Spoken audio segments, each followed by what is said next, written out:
Hello, everyone, and welcome back to the New Normal Live discussion. On this week's episode, we have a special guest joining us, Rachel Selwan from CAI. Thank you, Rachel, for joining us today. So a quick little, we're going to introduce everybody here in a minute. So Daniel, if you want to go ahead and introduce yourself. Yeah, I'm Daniel with Endure Painting. I'm the owner of Endure Painting. And I actually wanted to take, I didn't tell you guys, but I wanted to take a little, like 30 seconds. Instead of me talking about the company or whatever, we just got this letter from a manager that sent us this little cute thing. And I just wanted to read it because it was nice. So it says, thank you and God bless you. And it says, you and your employees have so blessed us with great work, courtesy, and kindness. We will certainly recommend your company at each opportunity. And then the name of the company. So yeah, it was nice to get this, someone to go out of their way and send us this. It was pretty cool. So I just wanted to say that. But we do interior, exterior painting. And we also do high-end residential painting. So yeah, we provide services for HOAs and multifamily properties. So yeah, that's it. Brian, if you want to go ahead and introduce yourself. Hi, I'm Brian Garcia with Restoration Management Company. Restoration Management Company, we're a full-service disaster recovery company. So we work with your property has fire or flood, smoke damage, biohazard damage. We're the ones that come in and do all the cleanup for you, get your residents back into their homes as quickly and comfortably as possible. Thanks. Annetta. Hi, everybody. It's Annetta with Banshaw Property Management. I'm one of the community managers. We are a property management company in San Francisco. We mainly deal with rental communities and also HOAs as well.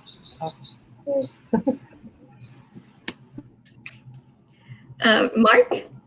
Hi, everybody. Good afternoon. Mark Owens with Reliant Construction Management. We are based in San Francisco, but we do work throughout the entire Bay Area. We do construction management, scope development for capital improvements, construction defect, large improvements, including like infrastructure, including HVAC components and plumbing components. And we do fire life safety, risk management, and we also oversee and manage water losses and catastrophic losses for our clients. And our clients are HOAs and specific unit, single unit family owned properties, as well as owners of apartment buildings. Okay, and then I'm Daisy Ortiz. I'm a marketing manager with IQB Construction and Roofing. We do interior renovations, exterior decay repair, and the whole roof envelope. And then let's go ahead and introduce Rachel Selwan, our guest speaker. Hi, everyone. I'm Rachel Selwan. I work with the two Community Associations Institute chapters, the Bay Area chapter and the California North chapter up in Sacramento. Okay, so let's go ahead and get started. So if you do have any questions, go ahead and comment down below, and then we'll answer them as they come at the end of of our topic today. So, Rachel, how did you get involved with CAI? It was very random, actually. I started as an admin event coordinator 7 years ago with the company that houses the two contracts for the two chapters. And I had done some event coordination before then, but not much. I was actually working for a printing company in the Bay Area that does like printer contract services for big companies. And I was doing like a lot of HR. And then I stumbled across this and I was like, oh, cool. And and I remember interviewing with Kelvin and being like, I just don't want to be bored, because I was very bored in my current job 7 years ago. And he was like, well, I don't think you'll be bored. And he definitely lived up to that, because boy, are you guys busy. Right. Yeah, I bet. So I guess I'm pretty sure you're keeping pretty busy, especially right now since with the whole virtual thing going on. What's your input right now with this whole new normal that's going on? Oh man, we really had to switch gears, didn't we? the two chapters have really had to look at, how we function, because a bulk of everything that we do is event-based, right? We're hearing from a lot of the managers and homeowner leaders that they really like that it's online, because they don't have to drive, but they miss the in-person socialization. We're trying to provide, benefits for our business partners who basically support us, even though our clients are really the managers and homeowner leaders for education. But like, our business partners support us. So trying to transition to digital, we think we did a pretty good job of the immediate switch to digital educational programs, but as we start looking into, 2021, we have to be really creative and think of some new ways to provide that value for our business partners, like you guys, because like we need you and they need you and they need to know to find you. And how do they know to find you if they haven't met you? so yeah. It must have been really hard, because just for us trying to put this thing together, the E-XPO and the technology, that you kind of have to learn how to manage like Zoom and the audio and the video, and what things to use. Like that was probably difficult too, right? Or having to learn all that stuff like so fast. Yeah, it was a lot of me on YouTube, like, okay, well, how does this work? Which I do a lot for everything nowadays. Like, oh, how do I change my water faucet? Like, I go, but yeah, it was an interesting transition to see how it would apply to, our events. How would it work? I'm sure we've all experienced a breakout room in Zoom. What does that look like? And how does that work if people aren't participating? If they aren't on their video, or if they aren't actually like on their mic, how does that look? And yeah, it was an interesting transition, but I feel like I'm a little grateful for my background, because I'm a video gamer. So anything technology is like a little bit easier, because I'm used to like being on my computer, and I have a relatively fast PC because of it. So it wasn't as difficult. But yeah, I mean, everybody's had to learn, a new way to connect with people, and it's been hard. I mean, I'm sure you guys have stories. It's definitely, learning how to best communicate under this new format has been a challenge for some people. I think one of my questions for you is, with this virtual world that we're working through now, what things can we do to help you make this work out in the best interest of everybody involved? Yeah, so the boards have had more strategic plannings than normal, obviously, because of all of this. And that is one of our biggest questions. I think the biggest thing you could help for both chapters is if you have an idea, that you get it to us, right? Like if you have an idea and you're like, this is what we need, or this is what we think would benefit, or like, is there a way we could do like co-marketing so that way the chapter gets like, something, or, I don't know. I mean, that's the thing right now, is that it's so fluid. Everything's been so fluid since this happened, that I think the best thing we could do is keep that dialogue open. Like, what do you need from us? Like, do you have an idea? Because we've noodled around all of it, but with Zoom fatigue, it's kind of like, well, do we set up a cocktail hour? Because then we're like, but then you guys are already doing that. So are we pulling the managers away from you if we do it? So it's, yeah, I think the dialogue just needs to be open. Right. That's really good. Because, like, for instance, for myself, I didn't think that I could throw in my ideas, and we get some crazy ideas sometimes, but, it's good to know that we can throw it out there. And just for practical thing, would an email work or something? We just have an idea, just email you and. Yeah, email anyone who's on the board or on a committee, or obviously, yes, you can email me anytime you want. And I would get that information to the board. I think that like now more than ever, even beforehand though, you could always email the board with an idea. I think that idea that they don't like take those types of questions or ideas is something that I've just realized that I'm like, no, please, like that's not how we operate. Like, and especially now, it's like, please send us your ideas. But yeah, you can email anyone you know on the board. You can always email me. All of the board meetings are open to members, and they're all virtual now. So, if you have an idea or you want to come and like say, hey, like, what are you thinking about this? Like, what is it going to look like? You're allowed to do that. You're a member. As long as you're a member, you're allowed to do that. Well, do we need to submit everything ahead of time for you too, as well, like a typical board meeting, so that way you would have it, or is there like an open forum type thing going on?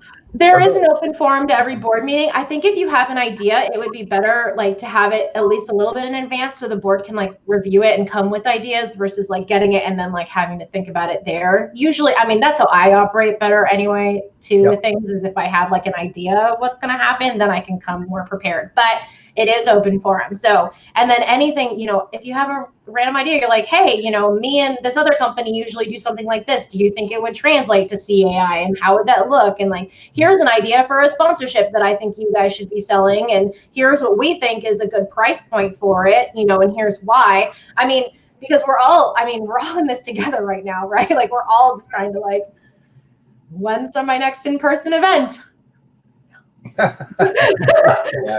You probably get that question all the time. I really miss these in-person events a lot, like the CAI Legal Forum. I was kind of bummed that it didn't happen in Oakland this year. And so just like all trying to adjust to this new normal and like having all these virtual meetings and stuff. So I was just like, I just want to ask you, like, what are some tips you can share with us, making these like events or meetings feel more like real, for someone like me who's like loves these like in-person events, Yeah. I think the thing is, and I with Zoom fatigue, it's kind of hard, but like taking advantage of the things that, because as a manager, you're looking for education, right? So the luncheon type events where there's some networking afterwards would be a good idea. But we also have things like, like coffee breaks and stuff like that, where there's no topic. I found a lot of like really good information comes out of those, surprisingly, because there's no topic. People are like, well, what's the topic? And I'm like, I don't freaking have a topic. Bring your coffee. And then if there's silence, then there's silence. But a lot of people have said, oh, I did this on that, and we get a lot of open communication on those. And I think that's also a good way to see people. It's hard though, like I know of some people that are starting to like go to like socially distanced lunches, and they're starting to go back into offices and everything. From the CAI perspective, we are not ready to start doing our events because restrictions on events are so high right now. And the liability, like we don't want to be in the press for something like that. like the first time we ever really get into the press is because we held an event where everybody got COVID. You know what I mean? Like, that is not what we want. That's not the vibe. So, but I mean, I think smaller groups are good. Like, I personally have a group of girlfriends that are not even in the industry that work. They're like in government jobs or whatever, other places. And we have a Zoom call, once a week. And it's just like, how the hell are you doing? Like, and sometimes that helps me, but I know I'm a little off topic. I apologize, but it's hard. No worries. I was going to ask, where are the board meetings on your website, or that way we can get involved, or how we can get? Yes. So the board meetings are typically every fourth Thursday of the month. BSN's is at 10 a.m. and California North's is at 9 a.m. Yeah, and they used to be, and when we go back in person too, like, at least for CNC, like they were always right before the educational program at the same hotel. So, and they're open still when they're in person as well. So, the boards want to know what's going on, and the more that we hear from our membership, the better we'll be able to like provide what you guys actually want versus what we like throw a dart and think, okay, well, this might work. Right. That's really good information, because I kind of be honest, I kind of got disconnected quite a bit. I mean, for several reasons too. I mean, because we also do a lot of residential painting, so that kept us really busy this time. But I did get a little bit disconnected, and knowing that there is still a lot of like planning, a lot of action happening. I was kind of, I guess, misled too. It's just for me to know that there is a lot of connection there that we can tag into. That's really good. Yeah. I mean, even if you don't like, so for the lunches that we have, like I think anything that we're really doing virtually, you can just attend. The suitcasing thing has always been an issue at our current lunch, the in-person lunches, because we just don't want, like what started it was we had a business partner who attended, who wasn't sponsoring, who like didn't say anything to anyone and walked around and just like and that's why we had to make a stupid policy. And I'm like, one person just brings That's everything. the So, but that's here nor there. But even all of our virtual stuff you can attend, and I think it's like $20 to attend or something like that. So there are ways to still meet people. I found that with the 2 chapters, everybody is extremely active in the chats, and I know we allow private messaging, and none of that messaging gets back to the chapter. If it's a private messaging, if it's in the chat, it does get back to me. So, keep mindful. But none of the private messaging does. And I know that everybody's talking throughout the whole luncheon. I know that they're saying, oh, hey, or they're sending a private message to so-and-so, hey, I haven't seen you in forever. And we've heard that that is like a way that people are utilizing that system. And we allow it because we have to. Yeah, of course. Because they can. Did you notice like a difference with this time with like vendors connecting, like just like what I just shared myself? Like I actually kind of got a little bit disconnected. Did you see that like happen with many others, or very few, or?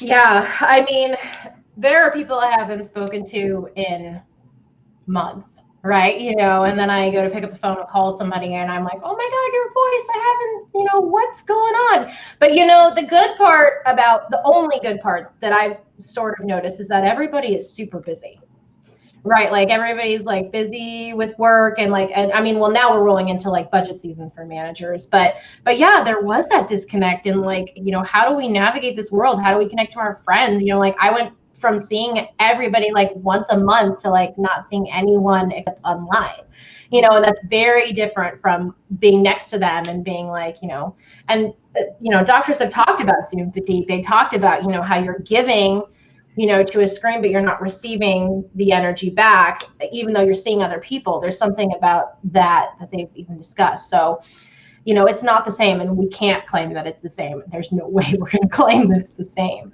But yeah, we have had a few people who, I haven't seen in forever, and who have said like, I'm sad, I miss in person, and I'm like, I'm right there with you. Like, yeah. I think there's 2 parts to that. I think that there's definitely the Zoom fatigue, the lack of in-person contact and feeding off of people's energy, which is depressing for sure. But I think from a vendor's point of view, I think that there has been caution on our part in trying to decide what the value is in attending these things, since we don't have those personal communications or that personal interaction going on. So with that, what do you see for us to create the most value between the vendors and managers and everybody involved in this? Because we want to be part of these things, obviously. But we need to be able to report the value back to the owners of our companies or to ourselves and to our accountants. So how do you see creating value in what we're doing right now? In these so it's definitely different, right? And I think it depends on how you want to approach it. And I have never been a marketing person, so I could be way off base. So I'm just going to preface this with that.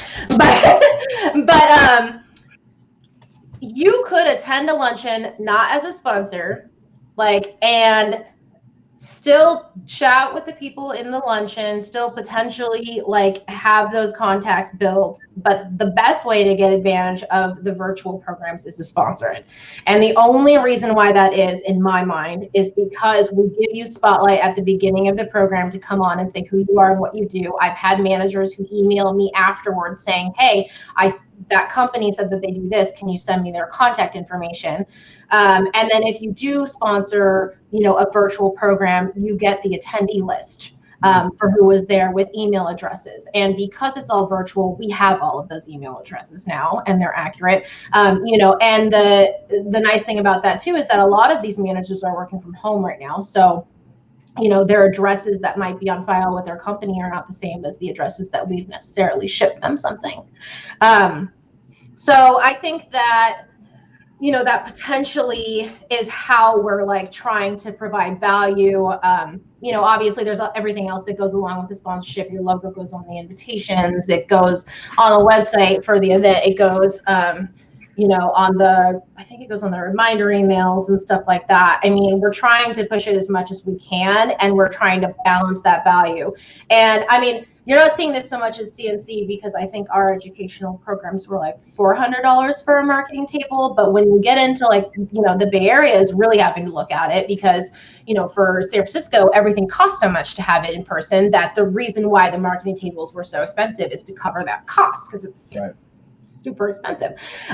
But the board is looking at that, because it's not official, but we are looking at a virtual first quarter only because pulling out of all of our hotel contracts and then having to wait, this year was chaos with that. Having to wait to see if, the standards for the state would stay the same so we could get out of our contract without having to lose our $10,000, $20,000, $50,000 deposit.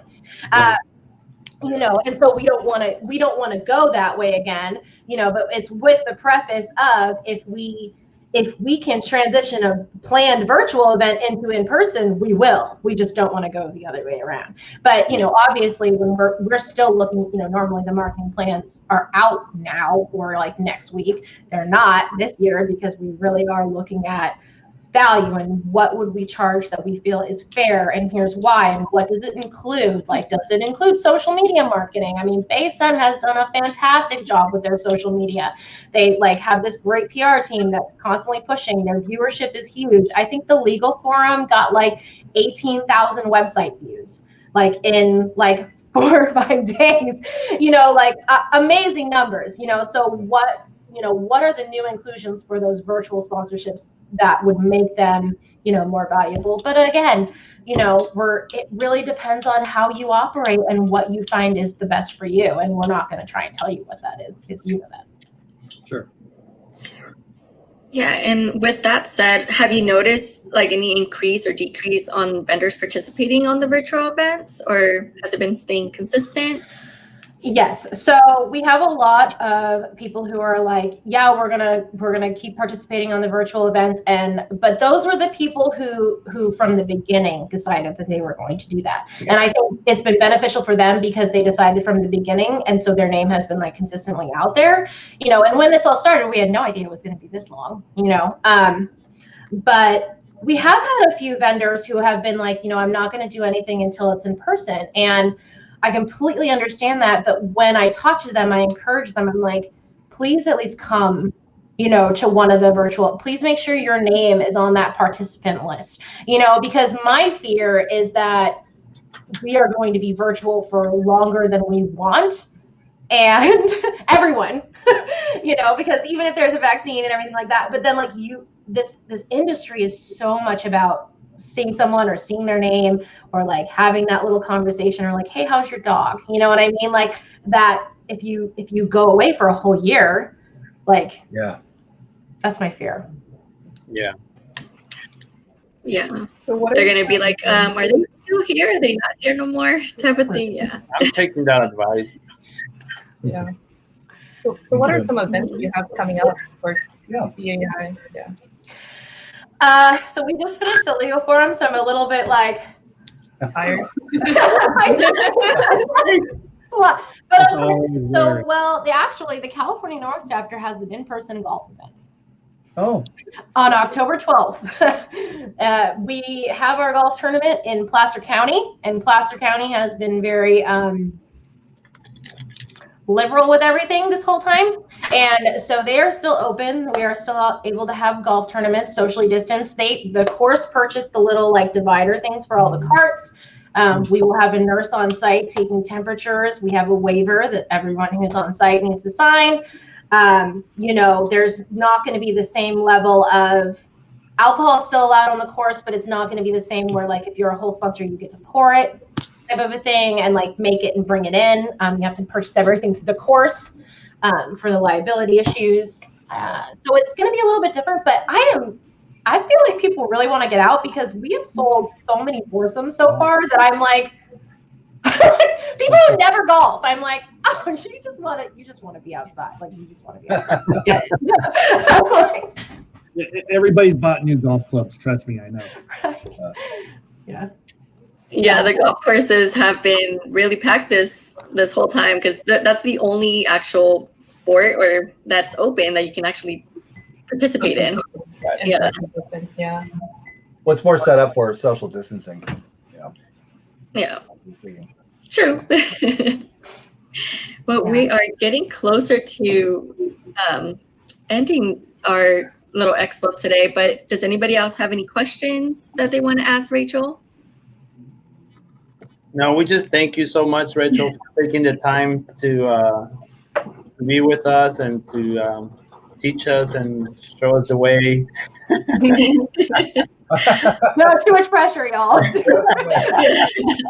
do you have anything you want to ask us, or whatever, either from us about our separate industries within the larger industry, or what we're doing here as we're doing this every 2 weeks, or parting gifts or parting insight to our attendees that are property managers and other folks that are watching right now or will be watching, because we get a lot of folks that will watch the recording. So. Just curious. Oh, I'm sorry. I missed the first. Oh, I'm sorry. Do you want anything to ask us, or do you want anything to kind of talk about if we're missing something, or things you wanted to part with us or our viewers? Yeah, the one thing that I thought was, and I think that you heard about this because I was on another podcast for another one of our business partners. The thing is, thank you for doing things like this, right? Like, this is super important, especially now, the idea that you want to know, what's CAI doing, and we want to be able to talk about CAI because, that's who we are. So I think that I just wanted to say that I really appreciate that there is this open dialogue and that you asked, for this to happen, because I think that is ultimately what's going to keep everybody in line with what's going on, is the openness and the ability to share stories and share what's worked and what hasn't worked and just try to get through this together. So I appreciate it. Cool. Thank you. I want to say, I think it's times like this that, groups like this are incredibly important, and keeping everybody in contact. We really appreciate CAI. Yes. Making sure that those communications stay open and that we are still connecting vendors, managers, and resident or board members. Who is that? That's not mine. I know that. But we really appreciate all the groups that keep this stuff moving forward. So I just wanted to say thank you for joining us today again. We really appreciate it. Yes, thank Thank you. Thanks for having me, guys. Yeah, definitely. Well, everyone, stay tuned. Someone that wants to make a guest appearance. Seems like. Yeah, someone just made their own appearance. Usually my dog would be jumping on my lap about now. So. Yeah. Well, once again, thank you, Rachel, for joining us and sharing your insights on networking opportunities for both vendors and community managers. We hope this episode has been informational for anybody who's watching. And if you have any questions or anything, go ahead and text the number that's on the screen below or comment on here, and we will go ahead and answer those questions on our next episode. Thank you, everyone. Thank you.